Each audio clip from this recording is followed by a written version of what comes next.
We started off at a very similar point, right? I was a sub $1 million company. We made about $700,000 our first year. You did that. Do you feel the velocity now that you guys are getting to this 3 million mark? You're actually hiring more people. You're hiring ops managers.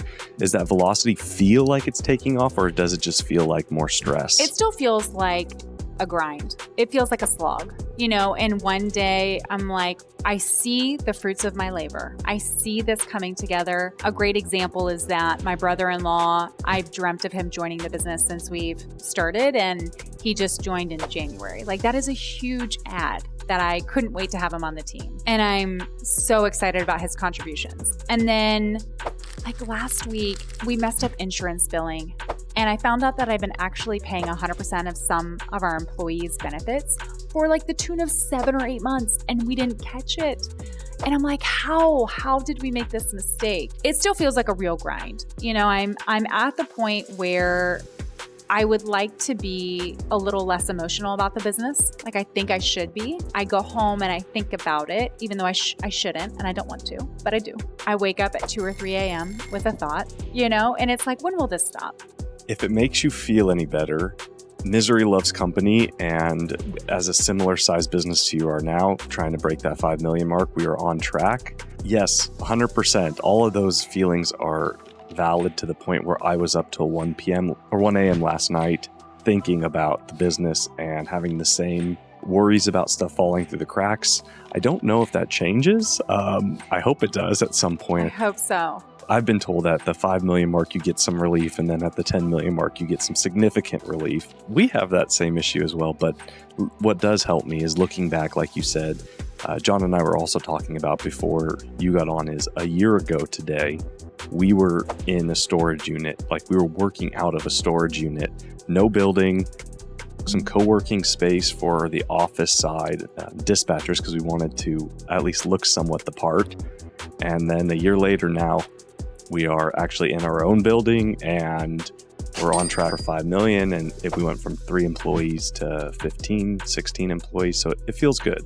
And I hope that's the same for you as well. Awesome. I think for me, it's, I really want to set my own boundaries to protecting my mental, physical health in pursuit of the grind, in pursuit of that growth. And I think that it's just hard to fit it all in a 24-hour cycle. What about getting that government contract didn't you like?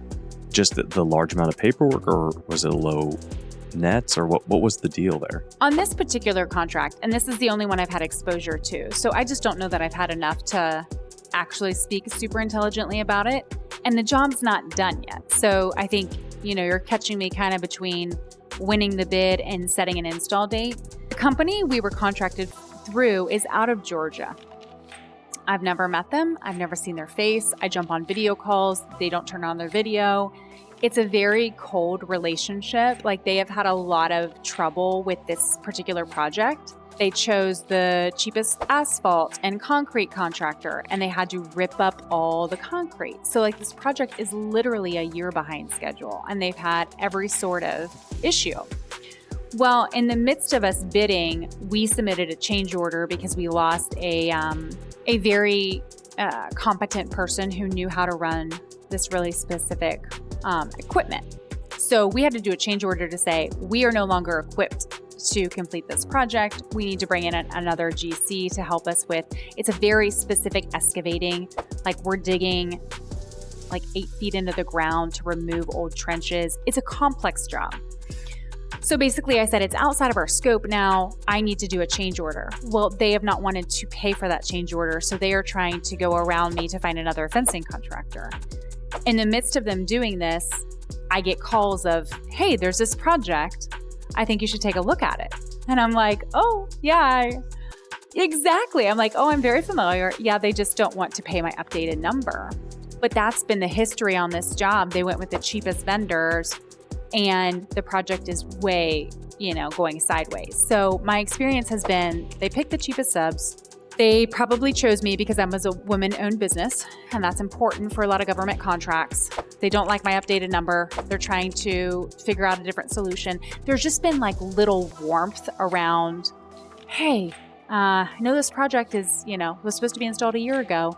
Could we pay for stored materials on your lot? Like, the amount of materials we have had on our lot is significant. And we got those over a year and a half ago. And there's been like no communication, just not an enjoyable experience so far. But that could change.